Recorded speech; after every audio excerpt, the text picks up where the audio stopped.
This video is sponsored by Thrive Market. Hi, I'm Denise, and I took control of my life by ditching the expensive rent and choosing my tiny home. This allowed me financial freedom, less stress, and more time with my grandkids. I will share with you how I made the leap and why I will never go back. Welcome to my tiny home. I did choose a champion home. However, I was assisted by Liberty Tiny Homes. Melissa and Christine at Liberty Tiny Homes helped me design the perfect home for me. It is a 15 wide by 30, and then it's 15 wide by 40 if you include the porch that's outside, because it's a 15 by 10. It's 399 square feet. That does not include the loft that I have upstairs, and it does not include the porch. So the living space at 399 is all downstairs. If you're wondering where I decided to park my tiny home, I chose Shady Creek Tiny Home Community. Part of the community is an RV park. In the back section, they are now making into a tiny home community. So as far as the layout, as soon as you walk in, you walk directly into the living room, and behind me, you will see the kitchen. And behind you is the bathroom and the master bedroom. And upstairs, I have the loft. So a lot of people ask me how I went from 2,500 square foot to 400 square foot. For me, it was not a sacrifice at all. I have everything that I need here. I have a really large couch that's very comfortable. I have a beautiful view of the pond. I have a large kitchen with all the appliances that I need. And I have a king-size bed in my bedroom, so I really can't ask for much more. I also have a space for my grandkids to play when they come over and sleep as well. So my previous kitchen, before I decided to go tiny, was a lot larger than this, obviously. But however, I have everything that I need. I have full-size appliances. I have a dishwasher. I have a full-size stove and microwave, and as you can tell, I have tons of storage. I also opted into getting the island for whenever I have people over for dinner or cookouts or whatever, and it also allows me to have extra storage back here as well. So often people ask me, how do I entertain people here? And we actually had a party here with 19 people, and then we had one for 25 people. So it's actually really easy to entertain here. The island really helps with the area, so you have plenty of space to lay things out. I have plenty of countertops and full-size appliances. It allows you to cook just like you do in a regular kitchen. As you can tell, I have plenty of cabinet spaces. I have a spice cabinet, I have a cabinet for my plates, I have a cabinet for my cups. So I'm really lacking no space in here at all for entertainment purposes. And I have a place to store my foods, my canned goods, chips, that kind of thing too. So I was able to get everything that I wanted in my tiny home. So people ask all the time about my grocery shopping or my shopping in general. The kitchen is the main area that sometimes can be a little difficult. It's simple things like cases of water. I don't have a place to store them. I have a filtered water system here in my fridge, so that works out great. I do not have to buy filtered water anymore. And also, like in your cabinets, you really have limited space. Although you have plenty of space, it's still limited. So you might have 4 mugs or 4 glasses versus 10 or 12. Even in your pantry, usually you're used to going out and buying a bunch of groceries. I don't have to do that anymore. And thank God, because it saves me on my pocketbook. I usually buy groceries per the week versus going to buy tons of groceries at Sam's or Costco or whatever. You kind of buy in smaller amounts now. But it's not a problem. It does not affect anything. You just have to learn how to shop different. Denise makes a great point. I have definitely had to learn how to shop differently as well. My name is Cindy. I live in this tiny home, and I'm part of the team at Tiny Home Tours. Just like Denise, before we moved into our tiny home, we liked to buy in bulk and stock up on items so we didn't have to make as many trips to the grocery store. Now we don't have as much storage space to stock up on items. In order to cut down on our trips to the store, we decided to use Thrive Market.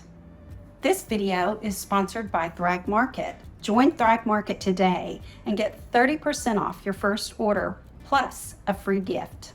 Thrive Market delivers affordable organic groceries to my door, and the entire selection is 100% GMO free. So if I'm cooking for me and my husband, I know the ingredients are high quality and support a healthy lifestyle. And if my grandkids are coming over for the weekend, I can make sure to order the tastiest snacks that are certified organic and a great alternative to the junk food you can buy at grocery stores. For me, moving into a tiny home was about 2 things: saving money and living simply. And Thrive Market supports both of those. Their prices are competitive, so I can continue to eat high quality food without breaking the bank. It's also super easy to use. I can open the app, select the items I'm going to need for the whole week, send off the order, and it'll arrive at my door. So then I don't have to make dedicated trips out to the store for food. I don't know about you, but the fewer things I have to worry about, the better. I want to spend my time enjoying life, enjoying my family, and enjoying my community. Anything that allows me to do more of that, that's an easy decision for me. Check out Thrive Market by clicking the link in the description or go to thrivemarket.com/tiny home tours. Thanks to Thrive Market for sponsoring this video. Now let's get back to Denise's tour.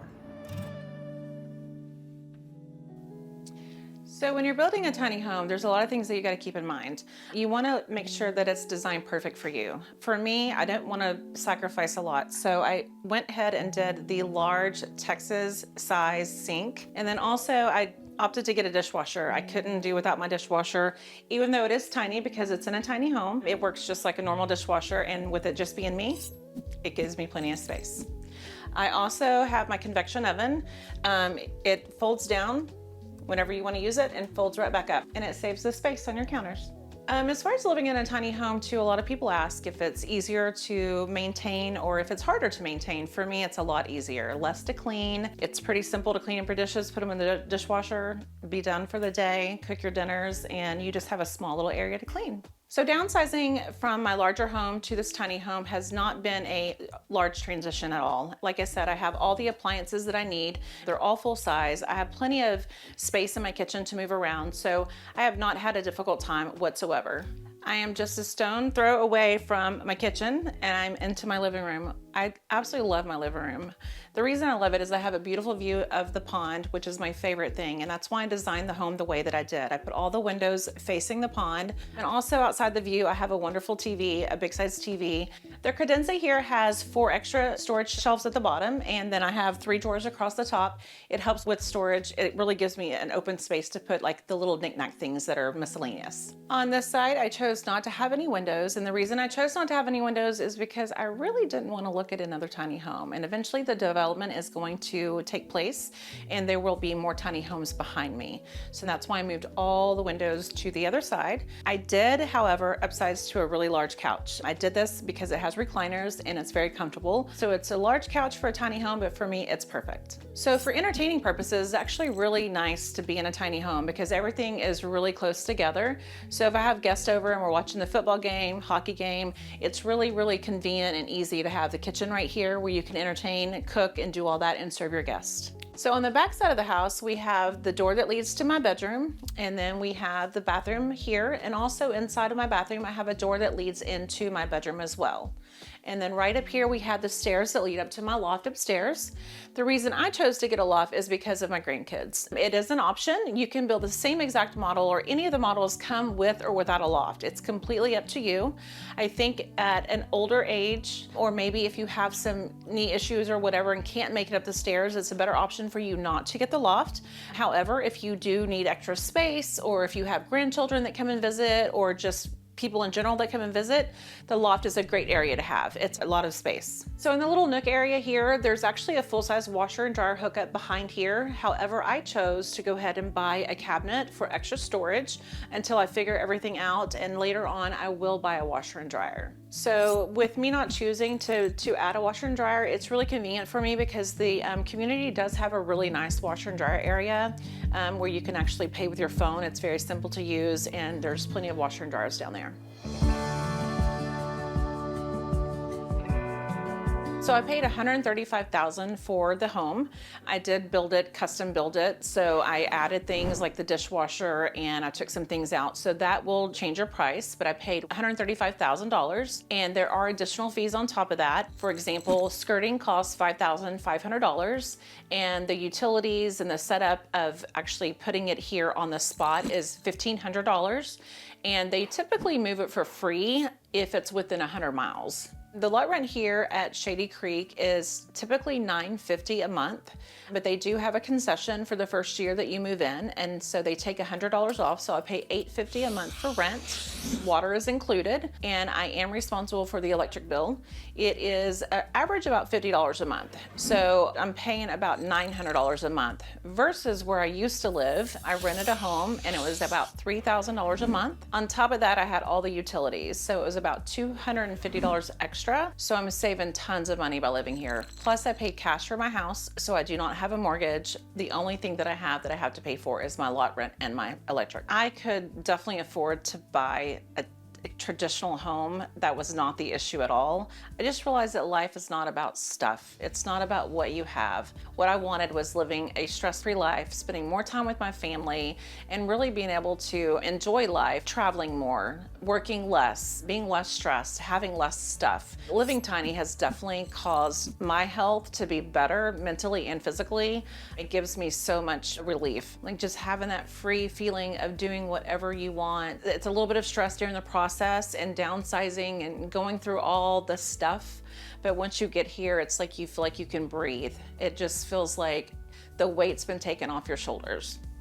Welcome to the inside of my bathroom. As you can tell, I have plenty of storage. I've got lots of drawers, cabinet space. And as you can tell behind me, I have a full-size shower, and I installed a Rainfall shower head. It's amazing. It's got really good water pressure, so I really love taking my showers underneath it. I have plenty of room to get ready in my bathroom. I've done certain things, like I've added this little shelving unit for my blow dryer and my straightener and my brush. And I also have little tubs down there to organize things. And I opted to get what they call the banjo countertop. So it leads over my toilet, which gives me more room for things that I need that are necessities. And then I have plenty of room for my makeup and bathing things and just natural things that we use in the restroom in my shelving unit. And then right here is the pocket door that leads into my bedroom, so I have double access into my bedroom. As you can tell, I did walk from the pocket door from my bathroom into my master bedroom.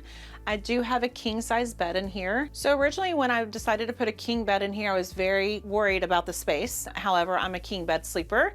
And so I actually kind of did things a little bit different. And I got 2 twin sleep number beds and I put them together to make a king bed. So it's the same width, but the length is 6 inches shorter.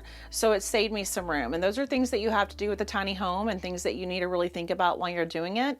And I also have 2 barn doors, which actually act as closets. I bought hangers that hang multiple layers of clothes, and so that way you're not taking up as much space. Again, these are things that you do and just when you're downsizing in general. With the built-in section that I chose to do with my build, they do come with 4 really, really large drawers that have plenty of space. And the closets are really big as well. You can have an option to do 2 rods in each closet, or you can do 1 rod. I installed a electrical plug in my closet, and that way I can like charge my vacuum cleaner and keep it out of the way. So again, it's a part of being tiny and putting things up where they need to go. Another thing that I love about the tiny homes is they come with the split unit ACs. I love them for a couple different reasons, but one, they're very efficient. My average electric bill is about $50 a month. I do have a split unit in my bedroom, which keeps it nice and cold in here. And I also have one in my living room. So my living room area can be turned off during the evening whenever I go to sleep, and I turn this one on at night, and vice versa. Whenever I wake up in the morning, turn this one off and turn the one on in the living room. But they blow out very cold, they're very efficient, and they're great for a tiny home. So not only do I have the beautiful view of the pond from my living room, sitting on my couch, watching TV, relaxing, I also have it when I first wake up in the morning. I sleep on this side of the bed.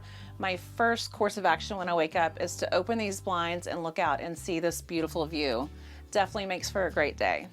So when you're building your tiny home, you have options to build it just like a brand new home. You can change the floor plan, you can add, you can subtract.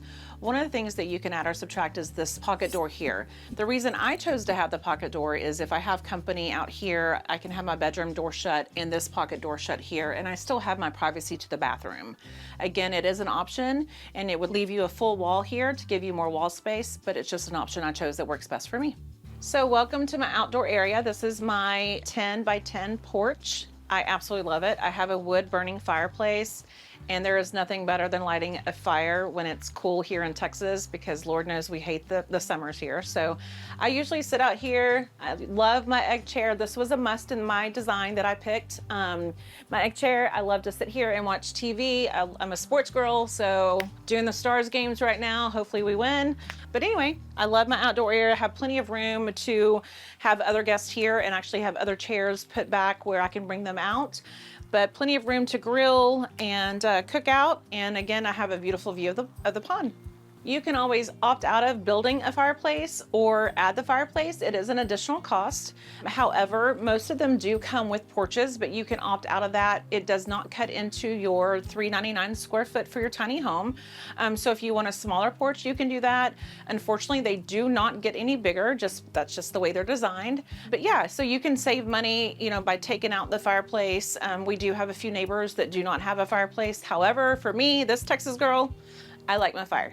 Also, everyone knows Texas has mosquitoes, so this will be my first summer in my tiny home, and I'll be spending a lot of time out here like I normally do. So I do plan on putting up shades on the back here to help with the sunlight and the heat, and also possibly putting up some mosquito netting around the area. You can kind of customize it the way you want.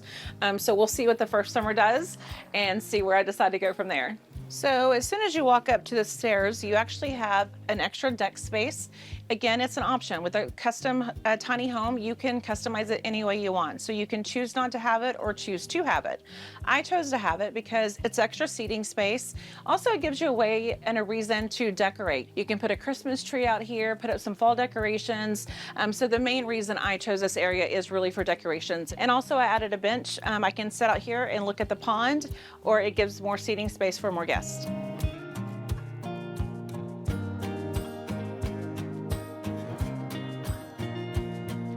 Thank you so much for joining me for my tiny home. I really hope that I was able to give you some insight of living tiny. If you have any questions or comments, please comment below. Have a great day. Join Thrive Market today and get 30% off your first order plus a free gift by clicking the link in the description or go to thrivemarket.com/tinyhometours.